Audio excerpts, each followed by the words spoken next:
कृषी उत्पन्न बाजार समितीचे संचालक संतोष चव्हाण आपल्या सोबत आहेत. संतोष दादा नमस्ते.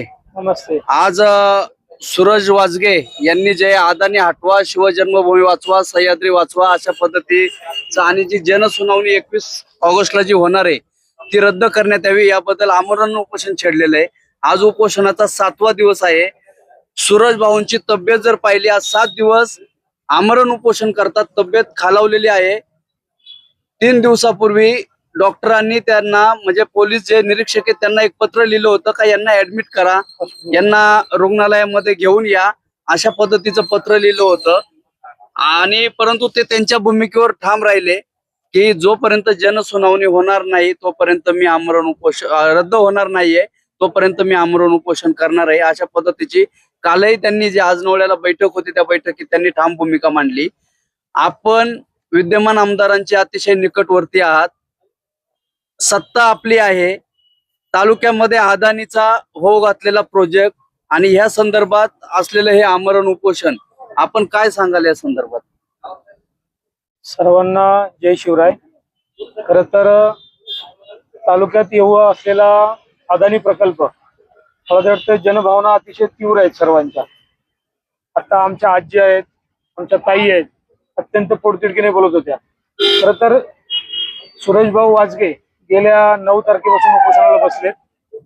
पहिल्या दिवशी त्यांच्या उपोषणाला मला तर मी सुरुवातीला झालो होतो. 2-3 दिवस मुंबईला गेलो.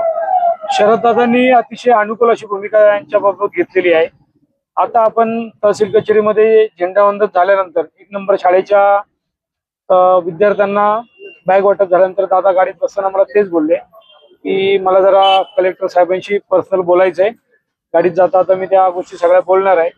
आणि प्रामुख्याने अदानी प्रकल्पाच्या संदर्भातली जनसुनावणी 21 तारखेला होणार आहे. ती जनसुनावणीच सर्वसामान्य जनतेची, सूरज भाऊंची प्रामुख्याने मागणीच ती आहे की जनसुनावणीच रद्द झाली पाहिजे. ती जनसुनावणी रद्द करण्याच्या दिशेने आपल्याला काय करता येईल, किंबहुना पॉझिटिव्हच होईल अशी माझी स्वतःची खात्री आहे.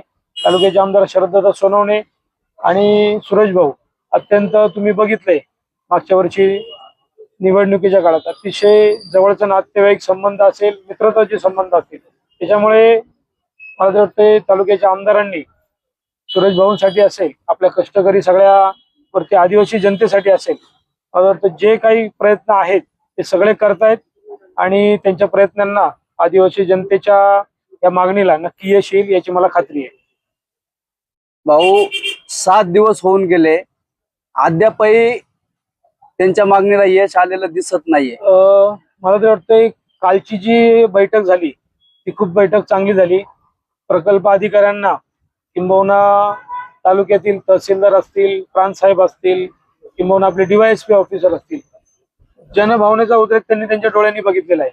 आणि त्यांनी मगाशी सूरज भाऊंशी बोलताना तसा रिपोर्ट आम्ही वर पाठवल्याची नोंदही केलेली आहे. त्याच्यामुळे 7 दिवसात काहीच झालं नाही असं म्हणणं चुकीचं होईल. बऱ्याचशा गोष्टी घडल्यात. काय असतं, प्रत्येक गोष्ट घडायला एक वेळ लागते. आता ही वेळ आलेली आहे. आज किंवा उद्या मला वाटतं ही गोष्ट आपल्या मनासारखी घडेल. म्हणजे आमदार शरद सोनवणे कलेक्टरांना सांगून आज जनसुनावणी जी 21ला होणार आहे ती रद्द होईल त्याचं पत्र घेऊन येतील, असं आहे का? मला तर वाटतं दादांच्या हाताला 100% यश येईल.